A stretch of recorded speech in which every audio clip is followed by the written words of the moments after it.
El tema de esta tarde se llama El Dios que cosecha donde no sembró y recoge incluso donde no esparció. Es un nombre muy largo para un mensaje. El Dios que cosecha donde no sembró y recoge incluso donde no esparció. El mensaje de hoy responde a algo que Dios nos ha estado hablando como pastores desde hace muchos meses, ¿no? Y si tú eres de los creyentes que vienen en miércoles, tú sabes que el miércoles predicamos como sin filtro, ¿no? Hay muchos que salen ahí todos apedreados, ¿no? Porque predicamos como directamente lo que Dios está diciendo en ese momento y son mensajes muy interesantes. Y si tú has estado viniendo los últimos miércoles, has estado escuchando este mensaje de a poquito, en pedacitos. Y desde hace meses Dios estaba hablando a nuestro corazón y hoy quise ponerlo como todo en orden, todo junto en un solo mensaje. Así que prepárate, agárrate de donde puedas, Dios nos va a hablar. Es un mensaje hermoso, el corazón de Dios lo podemos ver hablando a nuestra vida. Y el Dios que cosecha donde no sembró y recoge incluso donde no esparció, va a ser un mensaje que te va a servir en tu vida. Así que, ¿por qué no me acompañas? Mateo capítulo 25. Versículo 24 y 25, lo voy a leer en una versión que se llama Reina Valera 1960, dice: pero llegando también el que había recibido un talento, dijo: Señor, te conocía que eres hombre duro, que ciegas donde no sembraste y recoges donde no esparciste, por lo cual tuve miedo y fui y escondí tu talento en la tierra, aquí tienes lo que es tuyo. Este mismo pasaje, en una versión que se llama The Message, dice: el servidor al que se le dio 1,000 dijo: Maestro, sé que usted tiene altos estándares y odia las formas descuidadas, que exige lo mejor y no hace concesiones por error. Tenía miedo de decepcionarle, así que encontré un buen escondite y aseguré su dinero. Aquí está, sano y salvo hasta el último centavo. En Nueva Versión Internacional se lee: después llegó el que había recibido solo 1,000 monedas. Señor, explicó, yo sabía que usted es un hombre duro, que cosecha donde no ha sembrado y recoge donde no ha esparcido. Así que tuve miedo y fui y escondí su dinero en la tierra. Mire, aquí tiene lo que es suyo. El mismo pasaje que estamos leyendo ahora en una versión que se llama Nueva Traducción Viviente. Dice: por último se presentó el siervo que tenía una sola bolsa de plata y dijo: Amo, yo sabía que usted era un hombre severo, que cosecha lo que no sembró y recoge las cosechas que no cultivó. Tenía miedo de perder su dinero, así que lo escondí en la tierra. Mire, aquí está su dinero de vuelta. Y si tú puedes tener esta oportunidad que tenemos ahora y ver el mismo mensaje en diferentes versiones, te das cuenta en 3D el discurso que hizo este siervo a su Señor. Prácticamente le está diciendo: es que yo te conozco.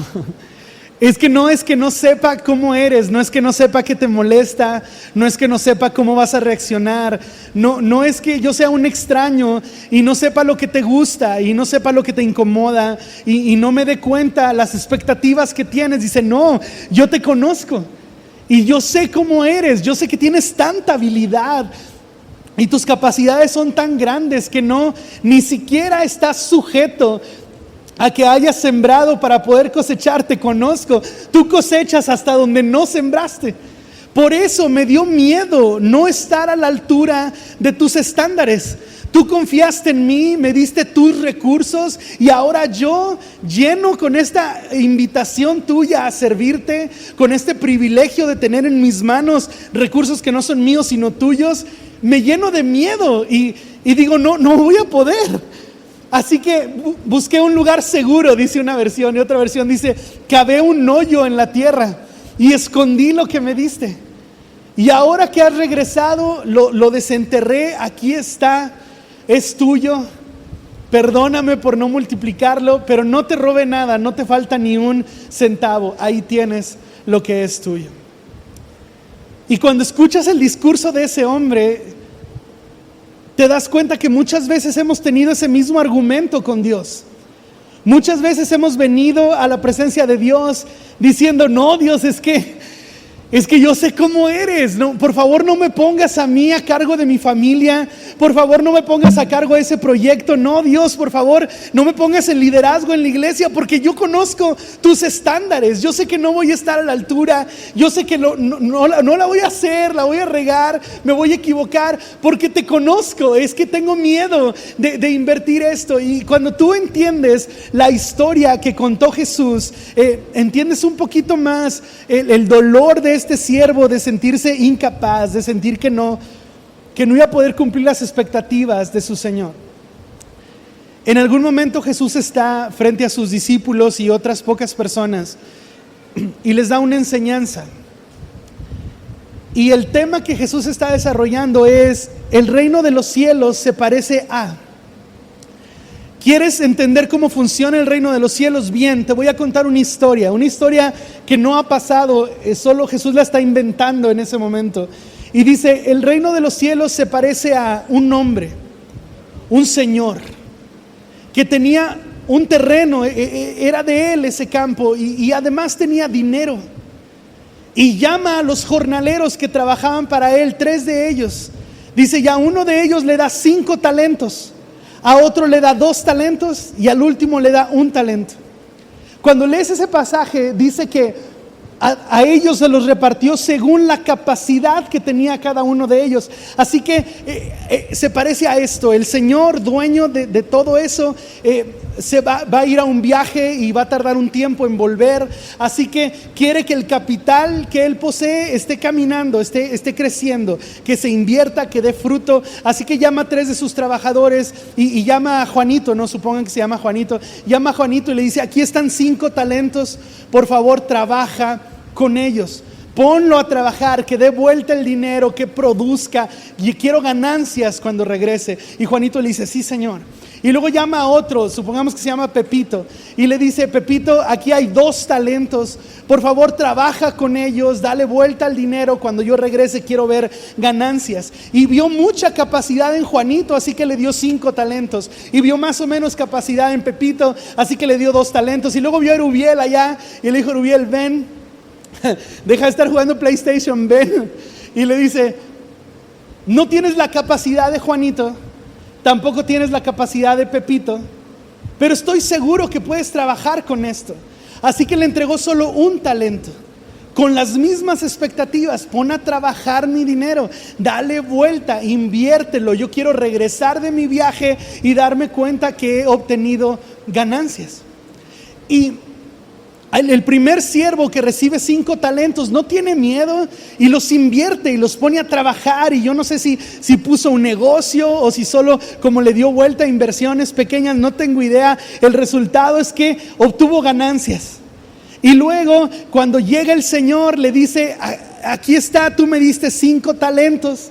Aquí están los 5 que me diste y estos otros 5 de ganancia. Y el Señor, el amo, le dice, muy bien, estoy contento contigo, bien hecho. Y luego aparece el que tenía 2 talentos y le dice, tú solo me diste 2, no me diste 5 como al otro, pero los invertí igual, me arriesgué, tuve fe, moví todos los contactos del mundo, lo puse a trabajar. Aquí están los 2 talentos que me diste originalmente y aquí hay 2 más de ganancia. Y el dueño, el amo, el Señor, repite la misma frase que le dijo al de los 5, estoy contento contigo, bien hecho, buen trabajo. Y luego aparece el del último talento, el que solo tenía 1, y se acerca y le dice esto que acabamos de leer, es que me dio miedo. La verdad me dio miedo arriesgar tu capital y luego perderlo, no estar a la altura de tus expectativas, así que mejor ni siquiera lo intenté. Busqué un lugar seguro, escondí ahí el dinero, pero aquí está, no te robé nada, no te falta nada. Y la respuesta del Señor es muy dura. Y quiero que lo leas conmigo. Capítulo 25 de Mateo, versículo 26 y 27 dice, respondiendo su Señor le dijo, siervo malo y negligente, ¿sabías que ciego donde no sembré y que recojo donde no esparcí? Por tanto, debías haber dado mi dinero a los banqueros, y al venir yo hubiera recibido lo que es mío con los intereses. Y este momento en la narrativa de Jesús a mí me provoca muchas cosas internamente, porque Jesús está contando esa historia, no pasó realmente, Él la está inventando, así que cada palabra es a propósito. Y Jesús dice, y este último siervo tuvo miedo de invertir el talento, se le hizo que no estaba a la altura de las circunstancias, así que mejor lo escondió. Cuando llegó el Señor se lo regresó íntegro, no te falta, no te di más, pero no te robé. Y el Señor le dice, no, eso que hiciste está mal, eres negligente, porque si tú me conocías. Porque lo primero que le dice el hombre es que tuve miedo porque yo te conozco, que eres un hombre duro, que eres un hombre formal, que tienes tanta capacidad, que puedes sacar dinero debajo de las piedras. Así que me dio miedo no estar a la altura de la situación. Y regresa el Señor de su viaje y le dice, si tú me conocías, que yo soy capaz de levantar donde no sembré, soy capaz de cosechar donde no esparcí, ¿por qué razón tuviste miedo de arriesgarte? Si yo soy capaz de hacer funcionar las cosas, ¿por qué pensaste que yo te iba a dejar morir a ti? ¿Por qué pensaste que no te iba a ayudar? ¿Por qué pensaste que no te iba a sustentar? Y estas palabras que dice Jesús en mi mente hacen una referencia a un momento en la Biblia súper especial, muy íntimo, muy incómodo también. Está en el Evangelio según San Mateo, capítulo 14, versículo 29, 30 y 31. En este capítulo 14 aparece la historia de cuando Jesús aparece a sus discípulos caminando sobre el agua. Y los discípulos están en medio del mar, en la barca, muy asustados. Y de repente ven caminar a Jesús sobre el agua y se asustan horrible. Y solo uno de ellos, reconoce que es Jesús y dice, Señor, si eres tú realmente, y si realmente estás caminando sobre el agua, no quiero ser solo un espectador, déjame vivir lo que estoy viendo, déjame hacer lo que te veo hacer a ti, manda que vaya sobre las aguas. Y este pasaje dice, versículo 29, y le dijo Jesús, ven. Y descendiendo Pedro de la barca, andaba sobre las aguas para ir a Jesús, pero al ver el fuerte viento tuvo miedo, y comenzando a hundirse dio voces diciendo, Señor, sálvame. Al momento Jesús, extendiendo la mano, asió de él y le dijo, hombre de poca fe, ¿por qué dudaste? Y ¿por qué dudaste? Esta frase de Jesús está rescatando a Pedro, ¿no? Pedro ya estaba caminando sobre el agua, pero voltea a ver el viento, pone más atención en las circunstancias, le quita los ojos a Jesús y empieza a hundirse, grita desesperado, sálvame. Jesús lo toma del brazo y lo levanta, lo saca del agua y luego le dice, ¿por qué te falló la fe? ¿Por qué dudaste? Yo no te obligué a caminar sobre las aguas, tú me lo pediste. Tú me viste caminar sobre lo imposible y me dijiste, yo también lo quiero. Y yo te dije, dale. Y luego empezaste a tener miedo, ¿por qué? No sé. Empezaste a voltear alrededor, ¿por qué? No tengo idea. ¿Por qué me quitaste los ojos de encima? No se me hace lógico, dice Jesús. Pero dime, ¿por qué razón dudaste sobre lo que ya tú pediste primero y ya lo estabas viviendo? ¿Por qué dudaste? Y a mí se me figura mucho el mismo color del corazón de Jesús en esta historia con Pedro y la narración que Él les está enseñando a los discípulos. Porque dice, tú me conocías. Si tú piensas de mí que soy capaz de levantar aún cuando ni siquiera sembré, ¿por qué razón tuviste miedo de echar a andar tu talento?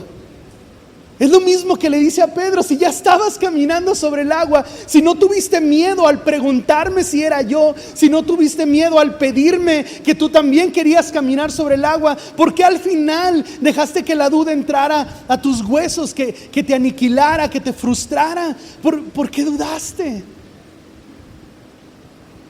Y yo le decía a mi esposa, hace tiempo yo estoy escuchando lo mismo de Dios.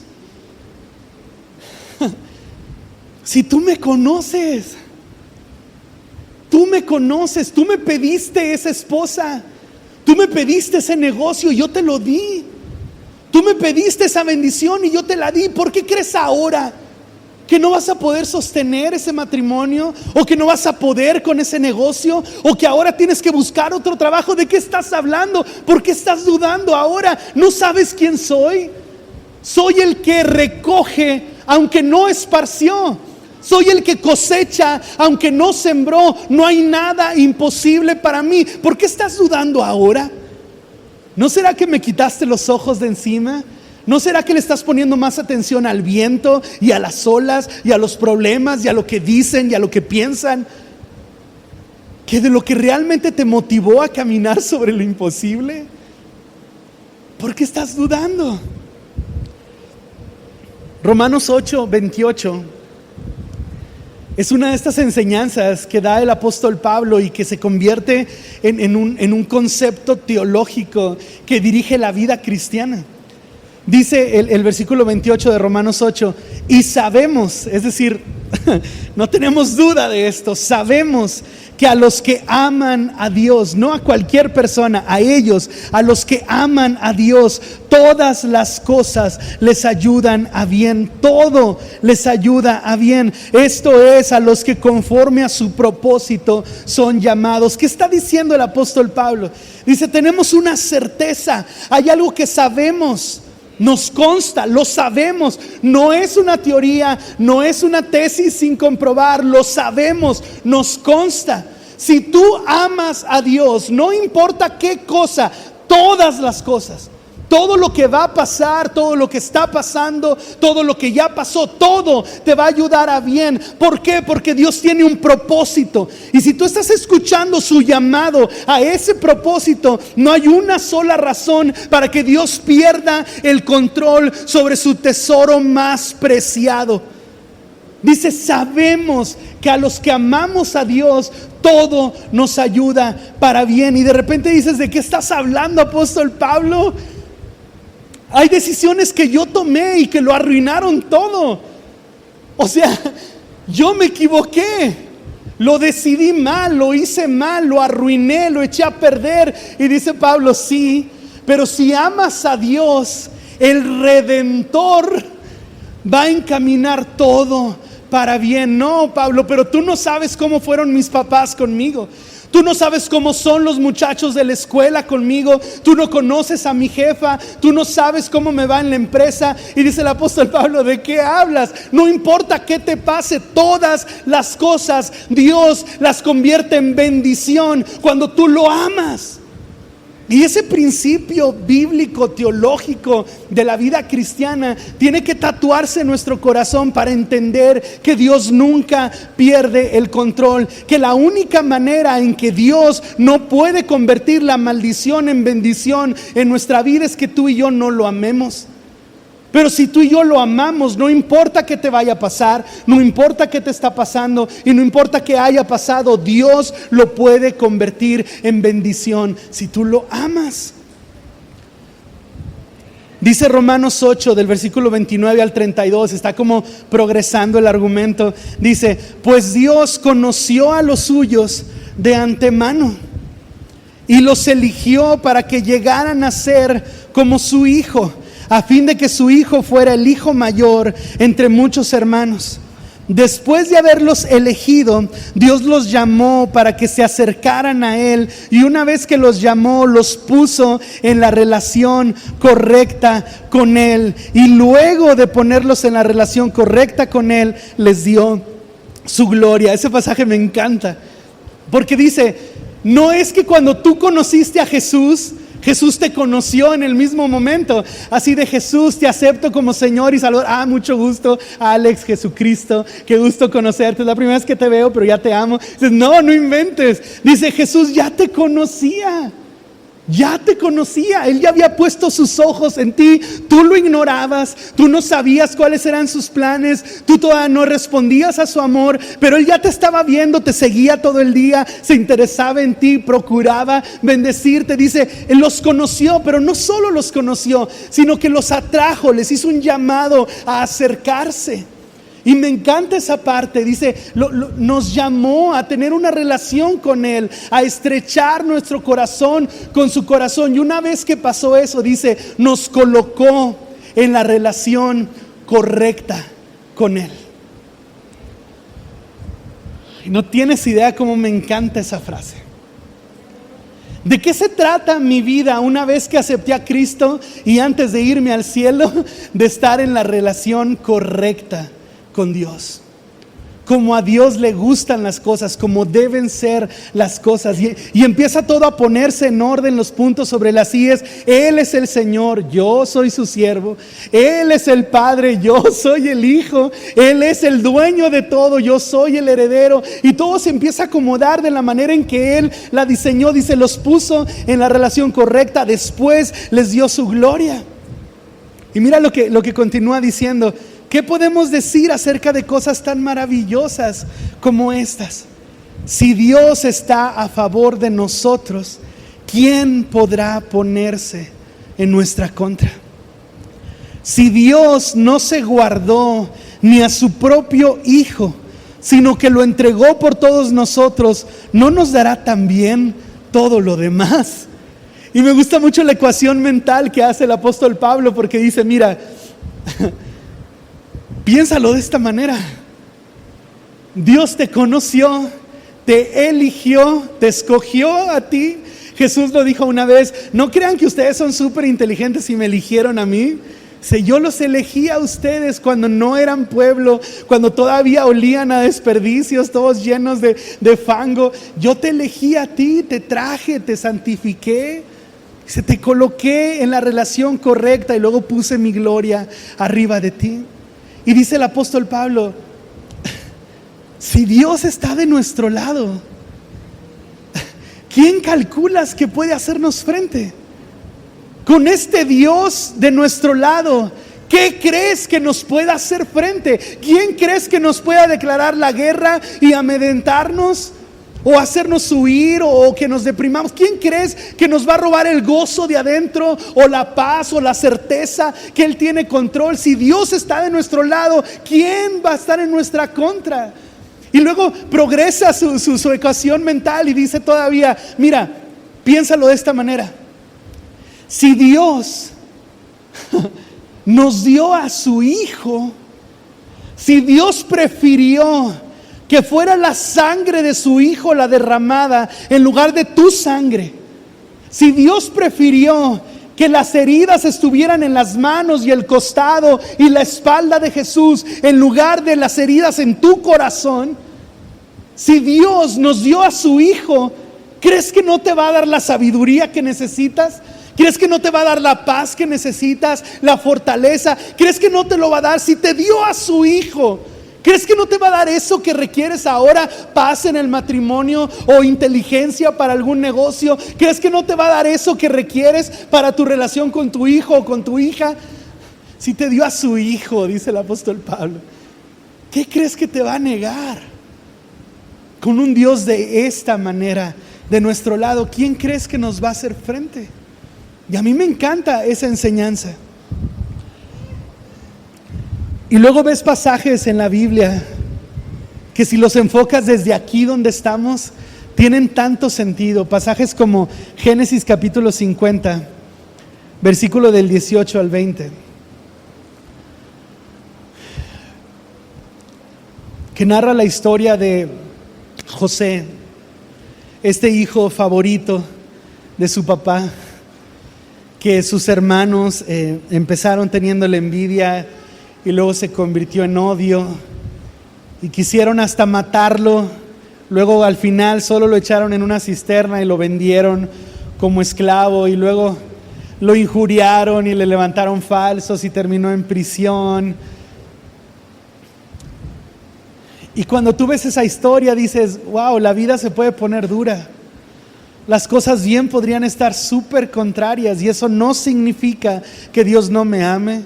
Eso no significa que Dios no tenga el control, y eso no significa que Dios no tenga un propósito. Hay personas que vienen conmigo y dicen, pastor, es que no es justo, yo no sé qué está pasando, mis papás tienen un hijo preferido y no soy yo. Y yo le digo, sí, pues es que así son las cosas. La Biblia dice que José era el favorito y me hubiera gustado que fueras José, pero si no eres tú, si es tu hermano, no pasa nada, esas cosas ocurren. Sí, es que mis hermanos no me aman, realmente me tienen envidia. Sí, yo sé, esas cosas pasan. Es que me están levantando falsos, yo no lo hice y voy a ir a prisión. Y es como, sí te entiendo, eso pasa. Y no significa que Dios no te ame, y no significa que Dios no tenga un propósito. Lo que significa es que todo eso que está pasando es el resultado de la maldad, de la naturaleza mala del ser humano. No es nada fuera del mundo, eso va a pasar. Normalmente Jesús dijo, en el mundo van a tener aflicción, pero ustedes pueden aprender a confiar por encima de la aflicción. Yo estoy en control, yo soy el vencedor, yo ya vencí el mundo. Y entonces te encuentras una historia como esta, Génesis capítulo 50, del versículo 18 al 20, y José llega a estar solo el segundo después de Faraón. Y si alguna vez te has aventado un documental de 6 horas en History Channel, te das cuenta de que Faraón era una figura súper interesante, con mucho poder, era casi el dios de Egipto. Entonces de repente ves que José era el segundo después de Faraón y entiendes la magnitud de eso. Y cuando José está sentado en esa silla, vienen sus hermanos. Y es esto que vamos a leer, versículo 18. Luego sus hermanos se presentaron ante José, se inclinaron delante de él y le dijeron: aquí nos tienes, somos tus esclavos. No tengan miedo, les contestó José. ¿Puedo acaso tomar el lugar de Dios? Es verdad que ustedes pensaron hacerme mal, pero Dios transformó ese mal en bien para lograr lo que hoy estamos viendo: salvar la vida de mucha gente. Y a mí me encantaría que tú y yo pudiéramos hoy crecer en madurez y poder ver las cosas como las ve José. José tiene frente a él a sus hermanos que lo echaron en una cisterna. Originalmente lo querían matar y luego lo echaron ahí en un pozo húmedo, horrible, maloliente. Y encima de eso lo vendieron como esclavo, deshaciéndose de él. Le mintieron a su padre diciendo se lo comió una bestia. Y José los tiene enfrente, y si yo hubiera estado ahí, al menos le hubiera dado un zape a cada uno en la frente, ¿no? Para que se le quite, y les hubiera echado pan en una cisterna, ándale, sácalo de ahí. No, pero José tenía una madurez más grande que la mía, y lo que dice es: ok, yo entiendo que ustedes tenían la intención de hacerme daño a mí. Ustedes pensaron en hacerme daño a mí, pero hay alguien que está por encima de ustedes. Ustedes maquinaron y decidieron hacerme daño, pero Dios, la maldad que ustedes planeaban, la transformó en bien, porque Dios cosecha lo que Él no sembró, levanta incluso lo que Él no esparció. Y tú y yo tenemos que entender eso. Es cierto, a veces los compañeros de escuela son malos contigo, tienen intenciones malas, pero aunque ellos están sembrando esa semilla de maldad, Dios puede hacer que crezca y florezca y brote un fruto de bondad. Aunque ellos sembraron una semilla y Dios no tiene nada que ver con eso, Dios levanta un fruto aunque no lo haya sembrado. Y eso a mí me encanta cuando tú y yo entendemos la frase redentor. Dios es mi redentor. Yo no sé cuál es tu historia, pero muchos aquí, me sé la historia de muchos y quisiera tener 16 horas para decirles a todos, ¿no? Pero no tengo. Pero no estamos cosechando lo que sembramos, por Dios. Por Dios. O sea, hay hombres que estamos aquí sentados y que lo que merecemos es que nuestra esposa nos hubiera dejado hace un montón de tiempo, ¿no? Pero tenemos un matrimonio hermoso, pero no sembramos eso.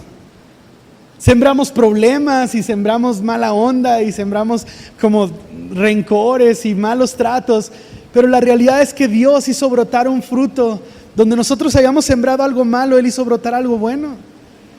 Hay hijos aquí que han deshonrado tanto a sus padres que merecerían dormir en una banqueta ahí en cualquier parte, pero tienen su cuarto con su cama y su colcha de los Minions que quisieron comprar en la feria y así. Y es como, no mereces eso. Pero tenemos un Dios que cosecha cosas que nadie sembró. Él levanta una familia hermosa, aunque nuestras semillas no hayan sido ad hoc con eso. Él levanta ministerios y corazones que le pueden adorar y le pueden servir, aunque tú y yo no hayamos hecho lo correcto cada vez.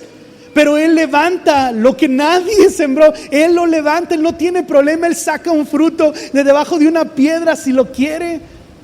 Y cuando José está diciendo, toda esta gente trató de hacerme daño, pero Dios lo encaminó para bien, lo que José te está enseñando es, no te asustes si la gente no te quiere, no te asustes si te critican en redes, ponle like y dale más. A mí no me asusta eso, porque tengo un Dios que mientras más semillas malas tú me siembres, más fruto bueno Él va a hacer brotar. Dios nos da cosas buenas, aunque la gente nos desee cosas malas, y a mí me encanta eso. Romanos 8:35 dice: ¿acaso hay algo que pueda separarnos del amor de Cristo? ¿Será que Él ya no nos ama si tenemos problemas o tenemos aflicciones?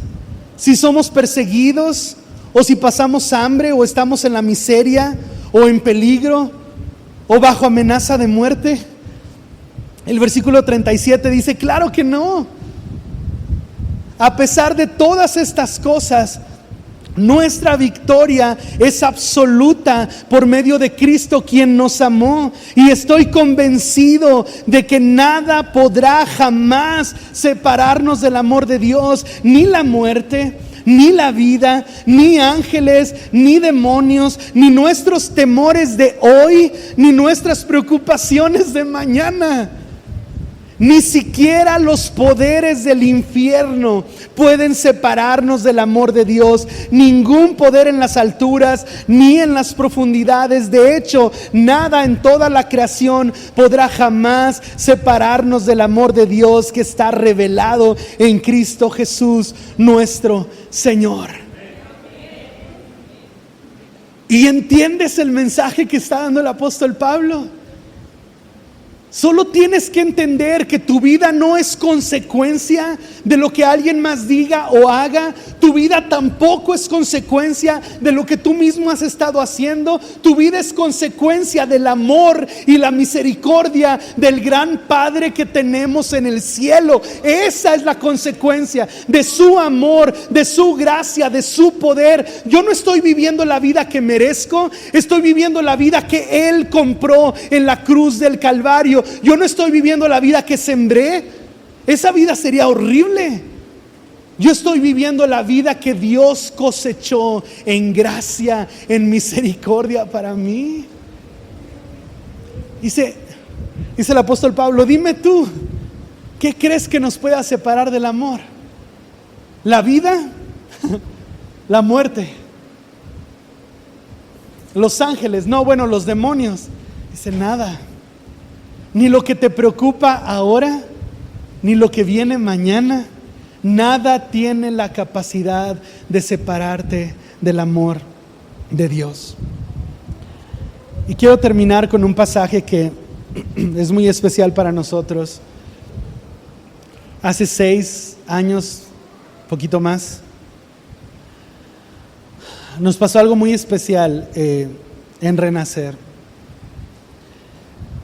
Vino el papá de mi amigo Paulo Parada, un pastor en Chile, o sea que hacía un pastor de Chile en Saltillo, y nos dio una palabra de Dios. Fue un momento espiritual hermoso y había un mover de Dios hermosísimo. Y en medio de este mover del Espíritu Santo, el hermano nos dio una palabra profética, y entre lo mucho que nos dijo, citó un pasaje que les quiero leer ahora. Deuteronomio capítulo 6, versículo 10 y 11. Dice, cuando Jehová tu Dios te haya introducido en la tierra que juró a tus padres Abraham, Isaac y Jacob que te daría, en ciudades grandes y buenas que tú no edificaste, y casas llenas de todo bien que tú no llenaste, y cisternas cavadas que tú no cavaste, viñas y olivares que no plantaste, y luego comas y te sacies. Y cuando nos daba esa palabra, yo recuerdo que nos decía, Dios tiene una palabra para su iglesia, y si tú eres Renacer, esta palabra es para ti. Él decía, ustedes van a vivir, van a sentir hogar, van a ser felices en casas que ni siquiera les costó edificar. Ustedes van a probar frutos y nunca sembraron ese árbol, ni siquiera trabajaron en barbechar, en preparar la tierra, solo van a disfrutar del fruto. Ustedes van a beber agua de pozos que ni siquiera cavaron ustedes. Porque tu bendición, porque tu felicidad, porque tu prosperidad, tu paz, tu vida espiritual no depende de lo que tú hagas en tus obras, en tus frutos. Depende de su gran amor y su gran misericordia. Y a mí me encanta esta palabra y necesito que la abraces. Tenemos un Dios que levanta donde nadie esparció, que cosecha donde nadie sembró. No te asustes si de repente te promueven a una posición en tu trabajo, pero tú no tienes las credenciales para ese trabajo, porque eso es justamente lo que Dios nos dijo. No te asustes si una vez despiertas en la mañana y te das cuenta que tienes años viviendo un matrimonio hermoso, perfecto, lleno de bendición, de honestidad, de santidad, y luego te preguntes, ¿qué hice yo para merecer esto? Nada, tú no te lo mereces, pero fue Dios quien edificó esa casa para que tu corazón fuera feliz. No te asustes si de repente tus hijos viven en integridad y dices, yo no les enseñé eso, no sé enseñarles eso. No te preocupes, Dios está plantando y nosotros vamos a comer ese fruto. Me encanta cuando dice, vas a beber de aguas, de pozos que ni siquiera cavaste. En Renacer estamos viviendo un mover del Espíritu Santo de un par de meses para acá, increíble. Y hay iglesias que para tener este mover de Dios, Dios mío, escarbaron tanto. Y oraron y ayunaron, hicieron vigilias y renunciaron a tantas cosas. Y a ti y a mí de repente nos sorprende agua viva brotando de la nada. Nadie la estaba buscando, nadie estaba clamando a Dios, nadie. Nos sorprendió la presencia de Dios. Pero es exactamente lo que Dios nos prometió. Hay cosas que tú vas a vivir no porque las merezcas, sino porque yo te las quiero regalar. ¿Y qué si quiero que tengas paz económica aún ganando el salario mínimo? ¿Y qué si quiero que seas sano aún y cuando estuviste maltratando tu cuerpo? Todos estos años yo puedo cosechar cosas que nadie sembró.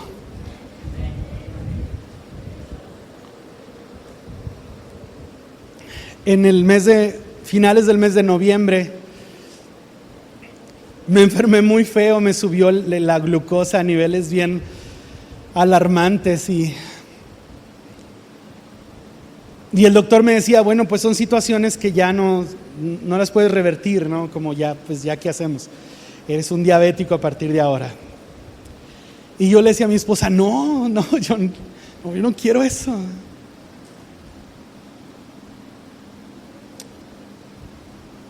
Y yo puedo ver la mano de Dios haciendo un milagro en mi cuerpo. Aun y cuando yo sembré puros desórdenes alimenticios y vida sedentaria y mala onda,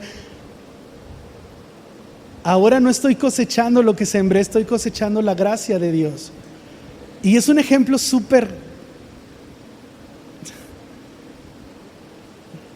Pero sé que estás pasando algo. Sé que en tu vida están pasando cosas. Y necesito que sepas que no tienes por qué cosechar lo que la gente ha estado sembrando en ti. Ni siquiera tienes por qué cosechar los errores que has estado sembrando tú solo. Si tenemos un Dios que dice, yo me encargo, solo ámame a mí, solo ponme en primer lugar, yo pago, yo me encargo, yo me atravieso por ti, solo ámame, concéntrate en mí, enfócate en mí, yo me encargo. Pero es que Dios, yo nunca he sembrado algo bueno. Dice Dios, yo no necesito que siembres algo bueno, yo cosecho aunque nadie haya sembrado. Si tú agarras esta palabra, Si tú agarras esta palabra, levanta tus manos al cielo. Señor, gracias por tu palabra, gracias porque nos hablas, gracias porque mi espíritu escucha de tu espíritu que soy tu hijo, que te pertenezco, que estoy en medio de tus propósitos, que tú tienes todo bajo control. No me voy a estresar, no me voy a asustar, voy a confiar. Si me has dado 5 o 2 o un talento, lo voy a invertir